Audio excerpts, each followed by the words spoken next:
Now by Republican Congressman Ken Buck of Colorado. He's a member of the conservative House Freedom Caucus, who recently wrote in an op-ed, quote, "There's not a strong connection at this point between the evidence on Hunter Biden and any evidence connecting the president." Congressman, did you hear anything today that changed your mind? No, I did not hear anything today. I did not sit through those hearings. I had other hearings to attend, but I certainly read the summaries of the testimony.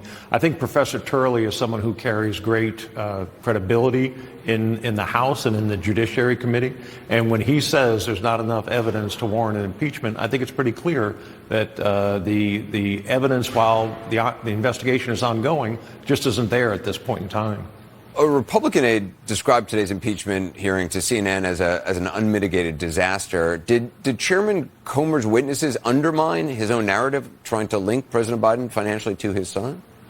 Yeah, and here's the real problem, as I see it, Anderson. Once you start using the word impeachment, you've set expectations with a large percentage of the American public, and those expectations aren't being met at this point. It would have been much wiser to have continued the investigations, and if you get information that links President Biden with Hunter Biden's activities, then you start talking about impeachment. They came out of the box way too early. I don't know if it was intended as a distraction for the upcoming shutdown or certainly continuing resolution that we have to pass, or whether it was just a bad play.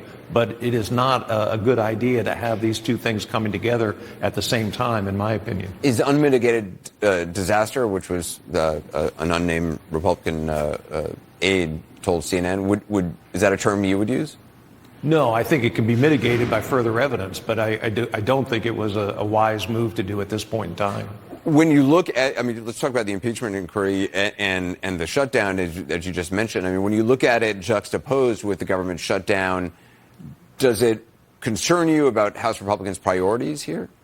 It concerns me about House Republicans' priorities. It also concerns me about the public perception of our party being able to run the U.S. House. I think that there is nothing worse than a shutdown. I think this is an embarrassment. We knew that September 30th was coming for a long time.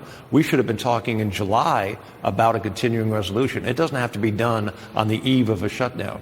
In terms of the optics, if there's a shutdown, should the impeachment inquiry pause while federal employees and members of the military aren't being paid? Because CNN's reported that the impeachment inquiry will be deemed essential work.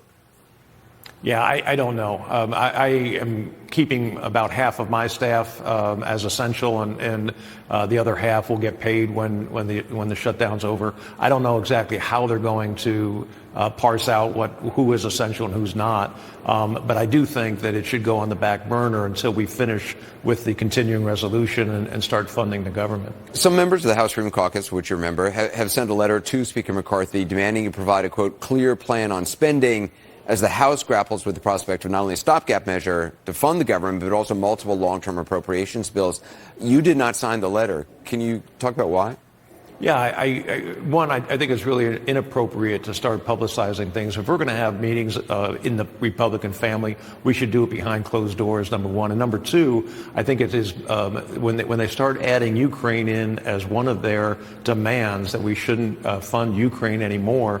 I'm just not in with that. I think we've got to make sure that Putin does not win this war, and I think we have to make sure that we support Ukraine to the point that we can and be realistic about it. But I really think that they're conflating some issues that don't need to be conflated at this point. The Speaker refused to say tonight whether he'd cut a deal with Democrats to keep the government funded. Understandable, he wouldn't say that at this stage. That would ensure, probably, I assume that would ensure, or you can weigh in, an effort to oust him from the Speaker's office. Have you decided how you would vote in that scenario? I don't know the scenario yet. Let's see what happens. If the Senate bill comes over, does the Speaker choose a clean CR as opposed to the Senate bill? There are a lot of moving parts at this point. I'm just not willing to, at this point, make any commitment on a motion to vacate. Congressman Buck, thanks for being with us. Thank you. Coming up next, President Biden's